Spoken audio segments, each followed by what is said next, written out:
Eh bien, salut à tous et à toutes. Aujourd'hui, on se retrouve pour une toute nouvelle vidéo sujet. Et cette fois-ci, nous allons parler des différences que peut avoir le manga Détective Conan à travers le monde. Donc cette vidéo va prendre un peu la forme d'un documentaire puisque j'ai fait pas mal de recherches pour cette vidéo que j'ai en tête depuis un bon bout de temps. Et vous allez voir, je suis sûr que vous allez apprendre plein de choses. Alors dans un premier temps, je vais parler du manga en règle générale pour à la fin me pencher sur des cas plus spécifiques tels que les États-Unis, qui est un cas assez spécial, mais aussi l'Espagne qui est un peu moins connu mais tout aussi sympa à voir. Donc surtout, n'hésitez pas à rester jusqu'à la fin de la vidéo et à mettre un like, ça fera super plaisir. Et sur ce, nous allons commencer tout de suite avec les bases, comme ça nous pourrons comparer plus facilement avec les autres pays. Et je crois que je vous apprends rien si je vous dis que Détective Conan est un manga japonais, comptant à l'heure actuelle 95 tomes et est réalisé par notre cher Gosho Aoyama, qui on va pas se le cacher est quand même l'un des meilleurs mangaka au monde. Au Japon, après une pré-publication chaque semaine dans le Weekly Shonen Sunday, le manga sort environ 6 mois plus tard aux éditions Shogakukan. D'ailleurs, le premier chapitre de Détective Conan est sorti le 19 janvier 1994 dans le numéro 5 du Weekly Shonen Sunday. Puis au bout de 10 chapitres, le tome 1 est sorti le 18 juin de la même année et tout s'est enchaîné extrêmement vite puisque le dernier tome à être sorti au XXe siècle, le 18 décembre 2000, donc c'est-à-dire moins de 6 ans après le premier tome, était le numéro 30. La cadence a commencé à diminuer juste après cela, passant de 5 tomes par an à 4 jusqu'en 2014. Donc il a quand même tenu cette cadence pendant plus de 10 ans. Et depuis 3-4 ans, nous sommes passés à 3 tomes par an, sauf exception en 2018, avec un seul tome malheureusement.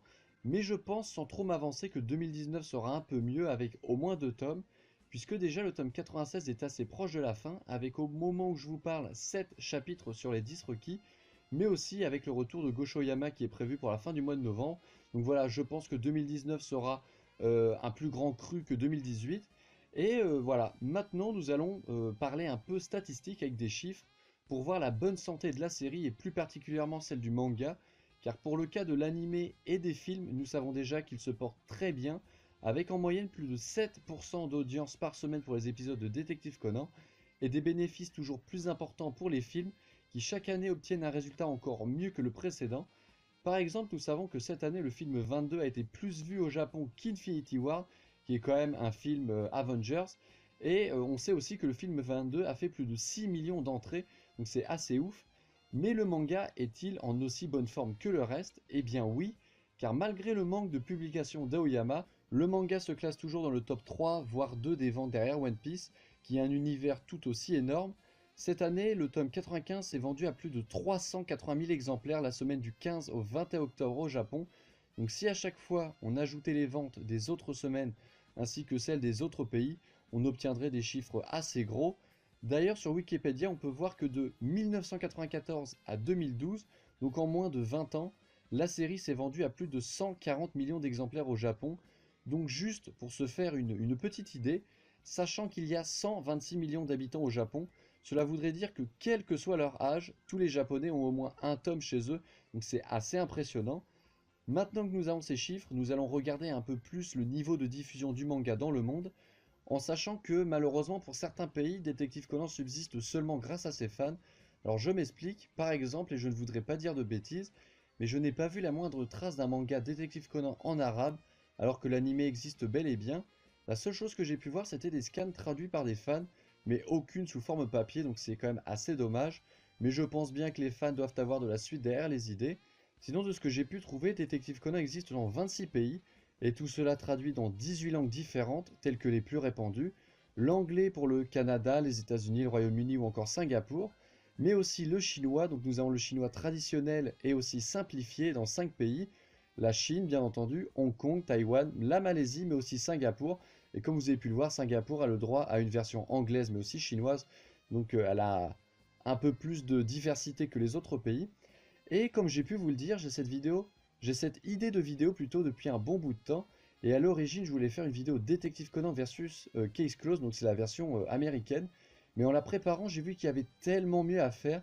Alors je vais vous parler assez rapidement de quelques pays tels que la France ou encore l'Allemagne. Mais je vais surtout vous parler de la version anglo-saxonne et espagnole, car elles sont vraiment très intéressantes. Alors entrons tout de suite dans le vif du sujet. Si l'on enlève le tome 95, très peu de pays dans le monde sont à jour, puisque seuls 6 pays ont sorti le tome 94. Nous avons bien sûr la France, qui grâce à Kana a rattrapé son retard. Le premier tome est sorti le 5 avril 97 en France, et au moment où le tome 30 sortait au Japon, donc comme j'ai pu vous le dire précédemment, le tome 30 au Japon est sorti en décembre 2000, Kana, quant à eux, sortait le tome 24, donc ils ont vraiment été très efficaces pour le coup, et avec 4 tomes par an sortis en France, nous avons rattrapé ce retard de 6 tomes que l'on avait au départ, il y a très peu, depuis que Goshoyama ne sort plus que 3 tomes par an. Sinon, au niveau des autres pays à jour, il y a aussi l'Allemagne, qui a comme éditeur Egmont Manga et Anime, qui en plus de faire les mangas, traduit aussi les éditions spéciales. Donc pour le coup, les Allemands ont un peu plus de chance que nous. Et enfin, les 4 derniers pays à avoir atteint les 94 tomes sont l'Indonésie, la Corée, l'Italie avec l'éditeur Star Comics et le Vietnam. Comme vous l'aurez deviné, les autres pays ont donc soit du retard, soit ont arrêté la production, tels que l'Infalande avec 77 tomes, la Suède avec 63 et la Norvège avec 31 tomes, qui ont tous arrêté la production en 2012 car ils ont malheureusement le même éditeur, Egmont, qui a décidé cette année-là d'arrêter la sortie des tomes. Donc c'est vraiment dommage qu'un seul éditeur bloque à lui tout seul la sortie de Détective Conan dans 3 pays, mais malheureusement c'est le cas, donc je pense que les fans de ces pays se débrouillent comme ils le peuvent. Et en termes de manga qui n'a pas fait long feu, nous avons la Catalogne, qui n'a sorti que les 8 premiers tomes et qui s'est sûrement résigné à prendre la version espagnole du même éditeur, Planeta de Agostini, petit accent espagnol parfait. Nous y reviendrons juste après, car bien sûr nous allons garder le meilleur pour la fin. Et maintenant nous allons passer à la version anglo-saxonne qui a comme éditeur Vince Media. Alors pour cette version, il y a plusieurs choses qui changent de ce que nous pouvons avoir en France, mais la chose la plus importante à savoir, c'est que ce sont vraiment des cinglés. Déjà là-bas, Détective Conan a été renommé en Case Closed car il pouvait y avoir des confusions avec Conan le Barbare. D'ailleurs, il y a eu pas mal de problèmes à ce sujet, mais bon, encore un changement de nom, on peut encore s'y habituer. Mais le pire, et qui est un peu moins connu, c'est que tous les noms des personnages ont été modifiés pour que cela fasse un peu plus ricain, le but étant à mon avis de ne pas dépayser les lecteurs.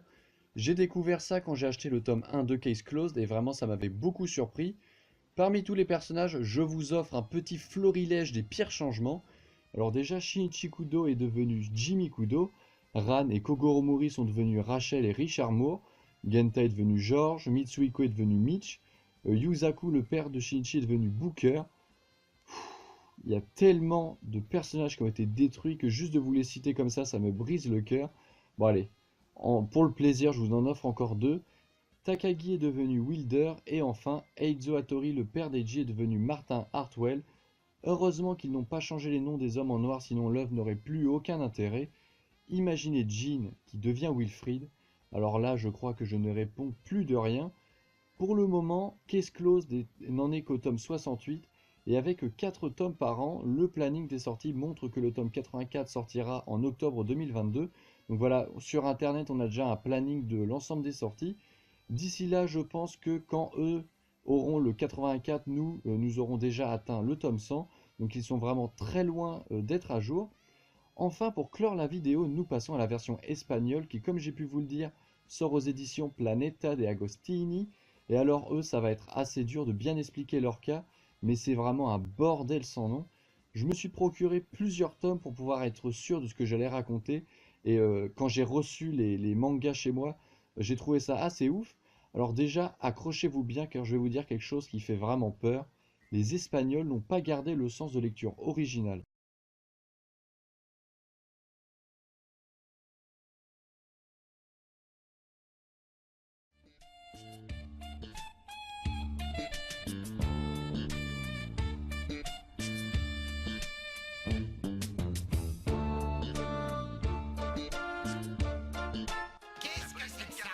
Et oui, ils ont osé inverser toutes les cases pour pouvoir lire de gauche à droite, c'est vraiment impardonnable. Bon, j'exagère un petit peu, mais ils auraient quand même pu garder le sens de lecture traditionnel. Ensuite, la chose la plus dure à expliquer, c'est que le manga est divisé en deux versions. Nous avons tout d'abord la partie 1 qui va du tome 1 au tome 13. Donc par exemple, si vous voulez vous procurer le tome 8, vous devrez acheter le tome 8, partie 1. Donc jusque-là, tout est assez simple. Et ça a commencé à se corser au niveau de la deuxième partie, qui va du tome 14 au tome 91, puisque les numéros repartent à partir de 1, donc ils ont remis les compteurs à 0. Donc en gros, si vous voulez vous acheter le tome 14 tel que nous le connaissons en France, vous devrez vous acheter le tome 1 de la deuxième partie. Pour le tome 15, vous devrez vous acheter le tome 2 de la deuxième partie, etc. etc. Ils auraient mieux fait de s'arrêter là, mais malheureusement ils ont préféré continuer dans leur délire, puisque du tome 1 volume 2, donc c'est-à-dire le tome 14 tel que nous le connaissons, jusqu'au tome 32 volume 2, ils ont décidé de diviser les tomes en deux parties, passant d'un manga qui fait généralement 192 pages pour 10 chapitres, à un manga de 94 pages pour 5 chapitres. Donc c'est-à-dire que pour former le tome 14 tel que nous le connaissons, il vous faudra acheter le tome 1 et 2 partie 2. J'espère que je ne vous ai pas encore perdu. De toute façon, je mettrai des petites images pour mieux me faire comprendre, mais voilà, c'est assez bizarre et je comprends que ce soit assez dur comment dire, à visionner, puisque même moi, j'ai halluciné quand j'ai fait mes recherches. Bien sûr, ces volumes ne sont pas deux fois moins chers, sinon ça serait vraiment beaucoup trop facile.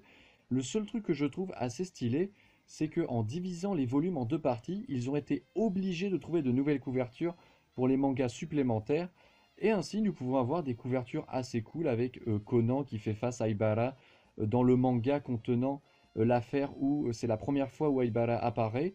Ou encore, nous avons des couvertures avec Conan, avec les Detective Boys, etc. etc.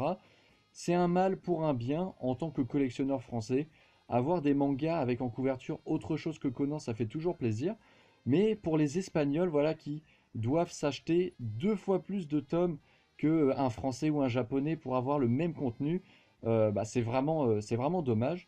Et enfin, il fallait bien qu'ils inventent une troisième version, puisqu'ils ont sorti des mangas doubles, appelés Nouvelle Version, ou Nouvelle Édition plutôt, donc Novela Edition en espagnol, avec deux tomes en un à chaque fois. Et pour le moment, ils ont sorti du tome 1 au 24, donc c'est-à-dire qu'en seulement 24 volumes, on peut avoir 48 tomes. Voilà, ils ont essayé de diviser un peu leur gamme en plein de mangas différents pour essayer de brasser du cash. En tout cas, c'est l'un des seuls pays où je vois que avec le même contenu, ils arrivent à sortir une gamme de produits assez extraordinaire. Sur ce, ça va être la fin de cette vidéo. J'espère que vous aurez appris plein de choses. Encore merci pour les 100 abonnés, ça fait vraiment super plaisir. J'ai essayé de faire cette vidéo du mieux que je pouvais et j'espère que ça se verra. N'hésitez pas à mettre un petit like, à vous abonner. Et sur ce, peace.